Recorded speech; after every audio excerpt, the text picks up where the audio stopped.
Welcome back to Together We're Better. This is episode 5, and we're excited to welcome members of Chamber Music Society SF, Natasha Makhijani. Welcome to the show. We're so glad to have you here.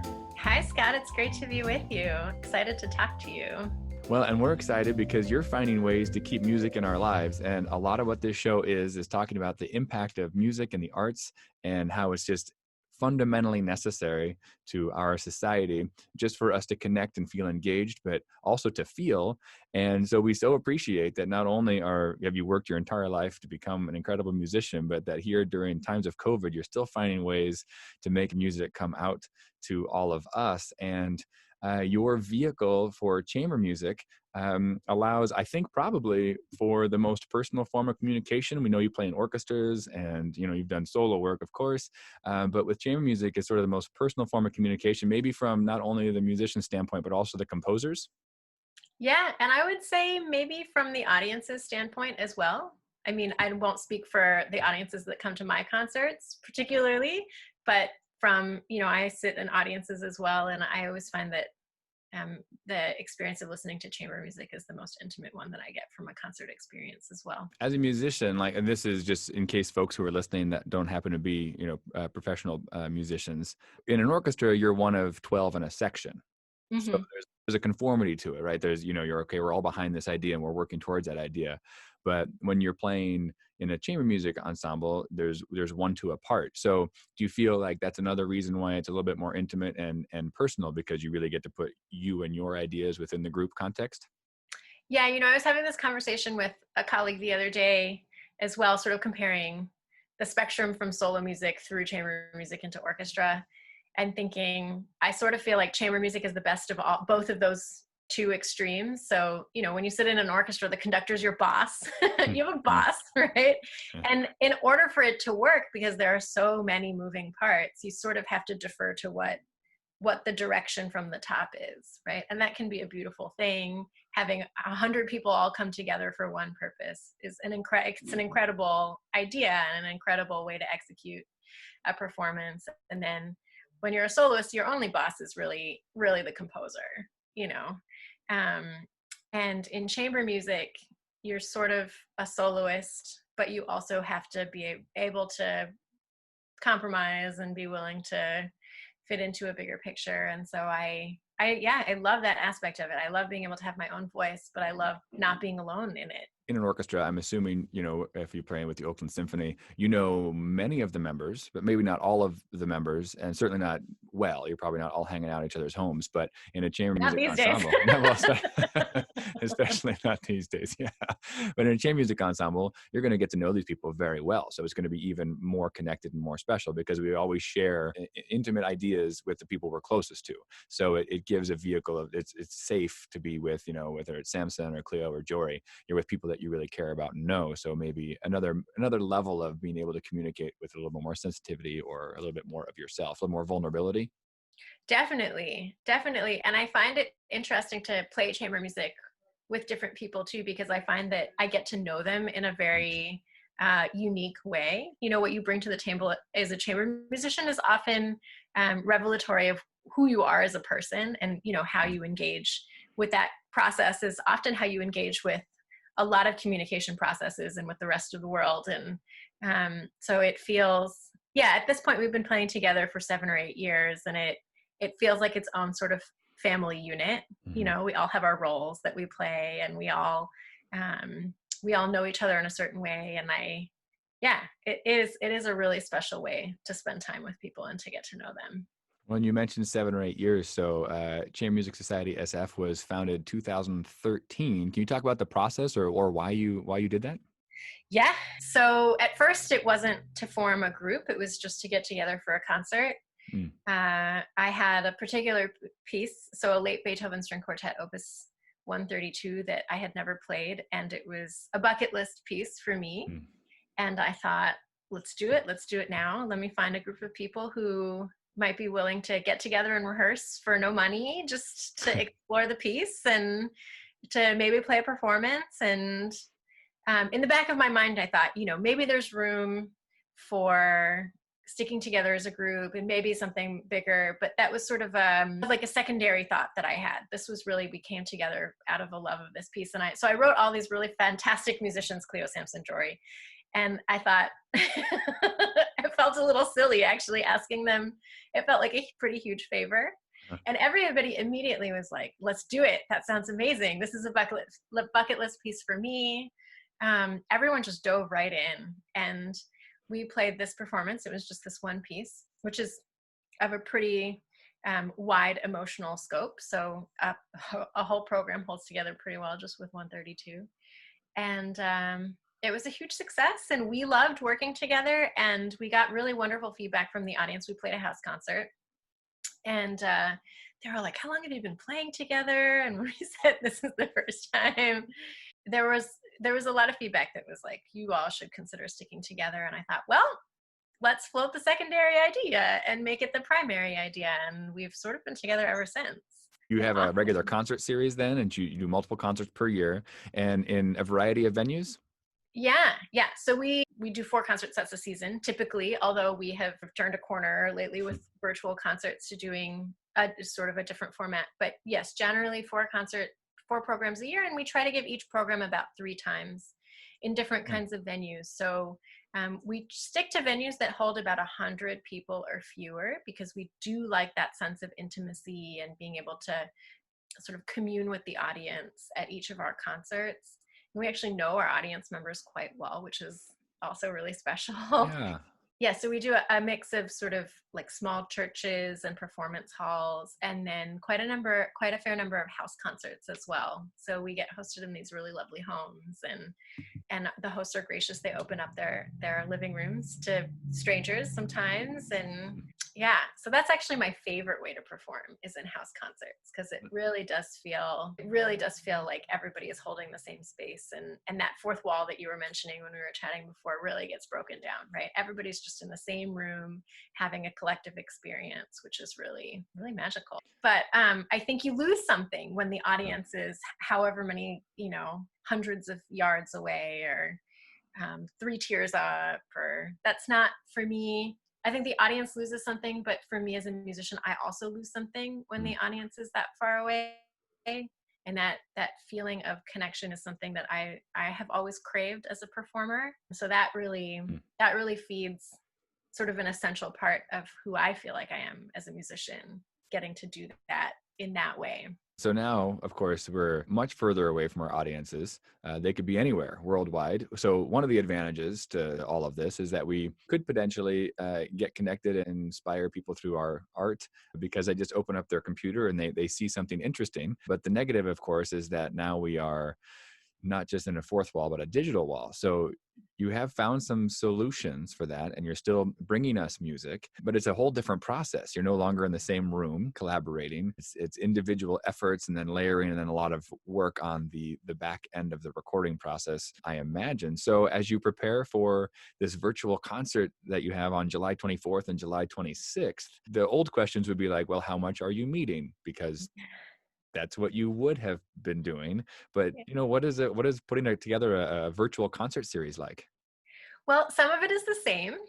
So, we do a lot of talk about what kinds of music we want to program, and how we put together, we have individual pieces that we're all interested in playing that we find compelling, and then how to stitch together a program that feels like there's enough of a diversity of different kinds of music, so fast and slow, even just to break it down to its most essential. It feels like there's sort of a story or a journey that we're taking the audience through. And these programs are shorter than our live programs, because I think I'll say my appetite for sitting on Zoom lasts about an hour, and then I'm done. Whereas, I can do twice that in person for a concert. So the programming is slightly different, but the process that we engage in is mostly the same. We do a lot of listening. We do a lot of talking about music.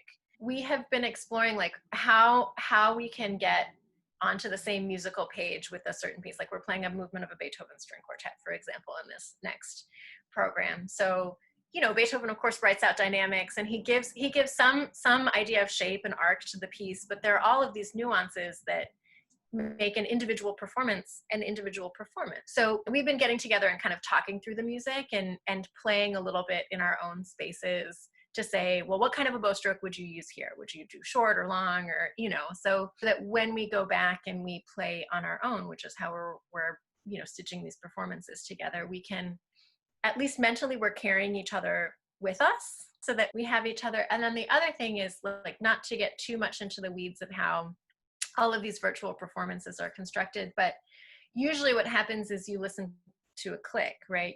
You just sort of have a beat in your ear and you record. And we're experimenting this time around with a slightly modified version. So the way that I've done these kinds of recordings with other groups, everybody has the same thing in their ear and then they record and you stitch it together afterwards. But we're experimenting with layering. So depending on where we feel like the hierarchy of the music is, Sam, who's our cellist, will record his part. And then there's one piece where I'm playing first violin. So I'm going to record on top of Sam. He's going to stitch it together. And then Jory and Cleo will fill in the middles, having both of us in their ear so that they have as much of an experience. At some point, there's more of like a fully fledged musical experience for people recording. For everyone who's put these things together, it's an immense amount of work. And that just shows another level of gratitude from myself for just seeing all these projects, because I know the effort it takes. And I'm assuming that, most people who listen, they wouldn't can think about all those things. They'll go to a concert, they're like, wow, it's really great. But they won't think, oh, that person locked themselves in the practice room for, 8 hours a day for 20 years to get there, right? It's entertainment, right? It's there for joy, and they're not supposed to think about that stuff. Right. Because it's very hard to make any live recording sound like a recorded recording. Those are very different sort of processes together. And the program you've put together, Beethoven, a piece by Jory, Samuel Coleridge Taylor, and Chevalier St. George. How did you come to put those 4 composers together? What's important about bringing that music to the stage, and why are you hoping that audiences listen? We've been doing a lot of Beethoven lately, partially because this whole format and medium for us is new, and it felt like kind of digging into our roots. It's a good moment to be doing that. It sort of feels like the right thing to do. So typically we have a centerpiece, mm-hmm. which in a live performance is usually the last thing that happens, because that's, you kind of want to go out with a bang. Yeah.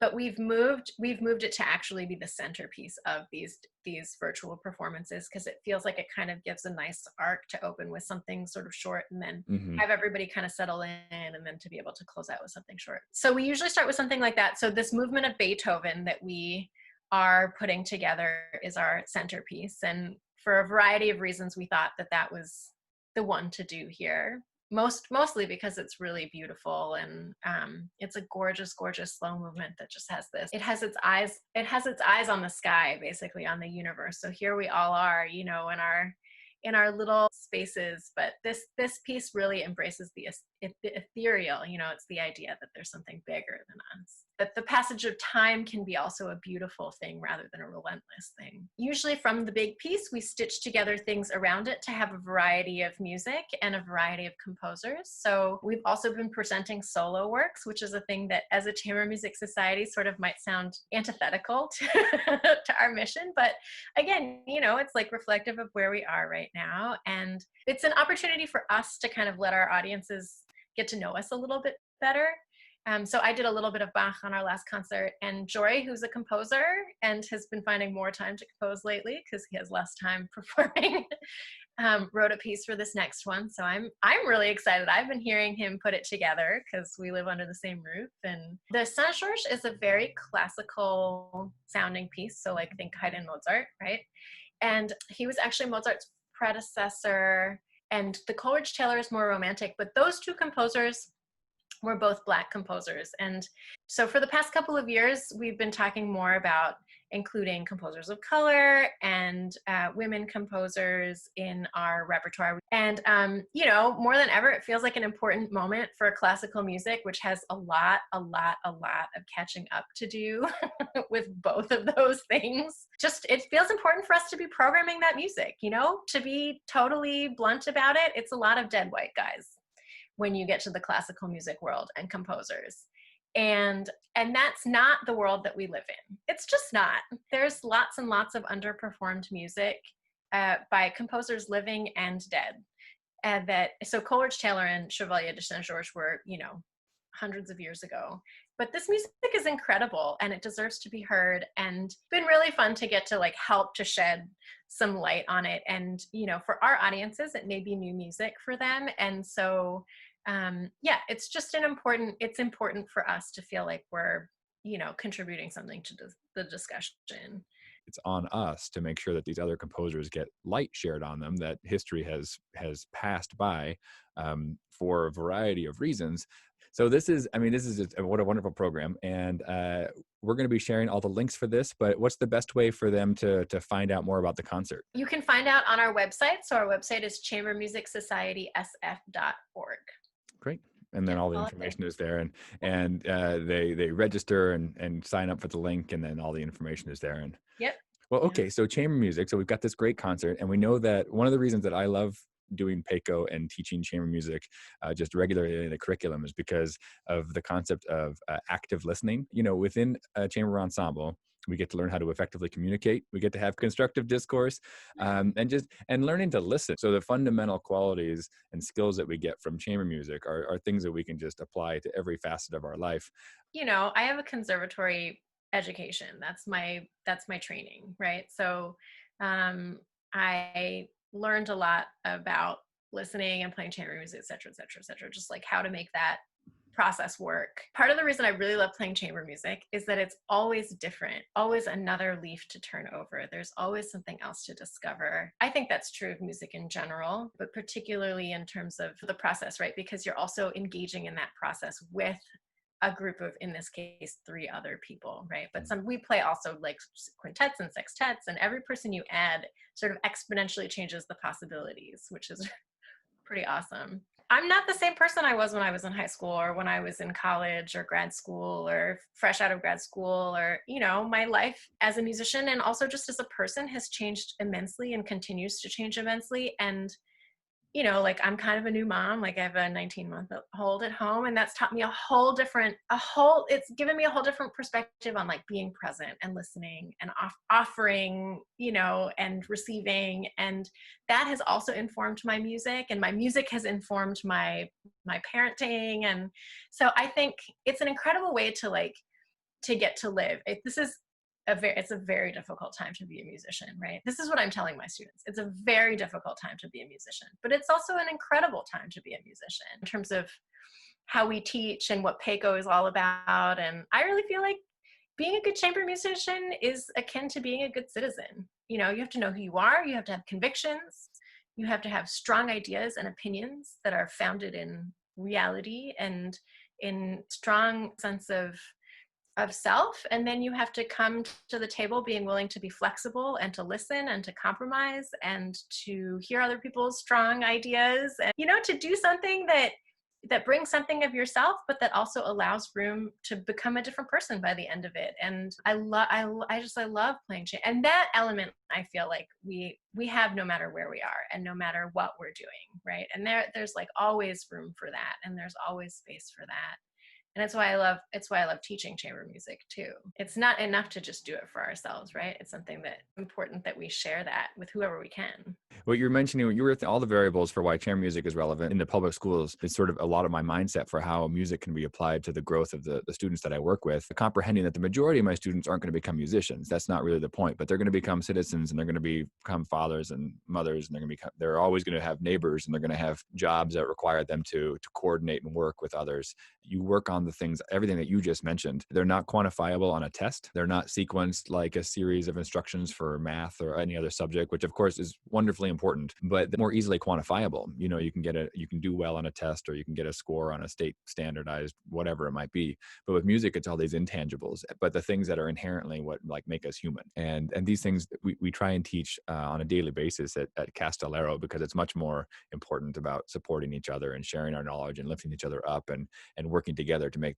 the group whole, as opposed to I sit first chair or I sit second chair or I play this well. And you have to have some conviction and some resilience. And you also have to realize that you can find solutions to things if you make the effort for it. And then you also mentioned just the emotional components of just what it means to play and to connect earlier on. And I think one of the biggest things that we give people is we allow them to feel things because we do kind of put our head down and we work hard, and then we don't take care of ourselves. And when you go to a concert or you see a piece of art, you get to feel something that you may have kind of closeted up because you're just trying to get through things. The fact that you're making all this energy and effort to keep providing opportunities for people to feel, I think it's a testament to what musicians can do for our society. And it kind of brings us to our final point, which is, what can we all do? Because this is a hard time to be an artist. We don't check the traditional boxes, right? Because of how employment is done and how money is earned. And, there's not a lot of W-2s when you're doing virtual concerts, right? It's a whole different world. It's been interesting, like having to be like, well, where's our place in all of this? Like where does society see our place in all of this? And I think the positive has been that there is a hunger for music and there is a hunger for art. That's been really validating, that just because the concerts have gone away, the need for concerts has not evaporated. I've been really encouraged just with the Chamber Music Society of San Francisco that our audiences have been really supportive and really wanted to attend. And yeah, there has been a silver lining that we've been able to have a national audience, and we anticipate a global audience at our next concert, which is really exciting. It's great to be able to reach people that and we wouldn't otherwise be able to. And looking to the future, it's like, well, we'll probably just always, as a practice, live stream our live performances.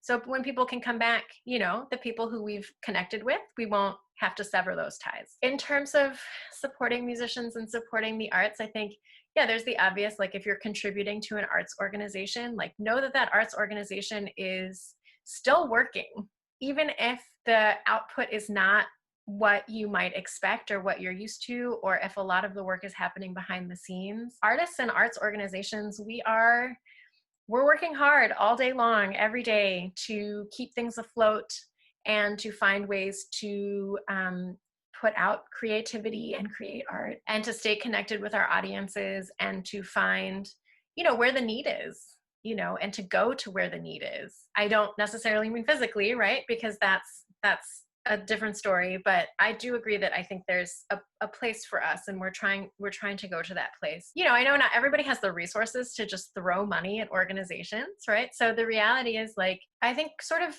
if everybody who normally goes to concerts or who just normally has music as a part of their lives, which I think is kind of everybody in their own way, right? Not necessarily classical music, but just I don't know anybody who doesn't have music in some form in their lives. Like, to think about what that means to you, right? Like, what does it mean to have music? What does it mean, even if you're opening a YouTube channel or whatever, like for free? What does that do for you? Like, what does that give you if you're sharing it with your family, if you're sending someone a link about, a piece of music that really touched you and you want to share that with them because you think that might touch them or that might move them?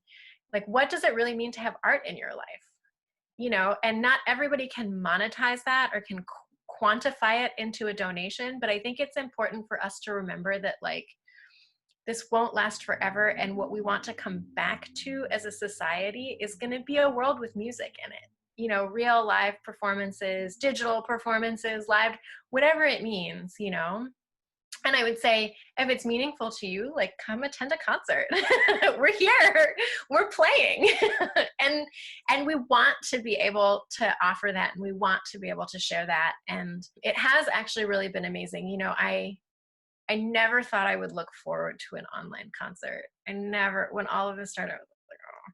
And I don't think that I've been, like, broken down just over time by the length of shelter in place and just sort of resigned myself to the online concerts. Like, of course I miss live performing and will eagerly go back when the moment arises, but I do look forward to these online performances because we see our audience, we chat with them, there's a lot of, the same element of connection that we're trying to preserve as much as possible in these concerts. And I do think that more than ever, in whatever way we can, that's incredibly valuable, So yeah, just like don't forget about the artists, but don't also forget about, like, the place that they have in your own life, I think.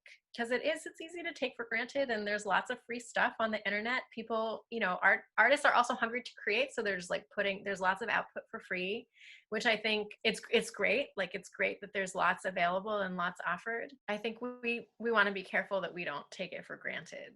but also that, you know, there's wonderful to see all of the projects that are going out because people are expressing, right? That is fundamental to humans. Like we see there's expression happening everywhere. Like people just need to get it out because they're stuck in a room. And, you know, we're both really lucky because we have our family. So we're not completely isolated. I mean, we're getting to know our families much better, but Yeah. we do have that. And I know I have some friends Yeah. who are truly alone. It's just them. I have a cousin in New York. It's just him and his 600-foot, you know, apartment, and he just doesn't leave except for groceries, and that's it. And you can only watch so much Netflix, you know, like at some point, like we need this collaboration and communication with others. Yeah. Um, but there's such a huge role for professional musicians as sort of the standard for us to aspire to. And also, if you're going to have a wedding, you're hiring professional musicians. All of the most important ceremonies in our lives involve professional musicians and artists. And it's just good to remember all that level of ability needs to be maintained and preserved and supported so that when we all come back, we can have that in our society. Because as much as, I mean, because, you know, I'm throwing out projects out there, but those are not of the level of professionalism of that, what we're going to see on July 24th and 26th. That's an entirely different sort of commitment to the art form that we need to keep in our society and keep supported. So we're looking forward to a couple of things. One is doing everything we can to promote the concerts so we can just keep spreading the word about all the good work that you're doing. And also just underlining the title of the show, which is Together We're Better. I mean, you mentioned with chamber music, you know, working together and being the most vulnerable and sharing it with close friends and family, your audience being a part of that extended family as they come in and to listen. And as we go virtual, the capacity to just bring in more people in their living rooms, which is a fairly intimate way to watch. We're going into people's homes now with this virtual experience. And so, you know, we're inviting them into our world and vice versa.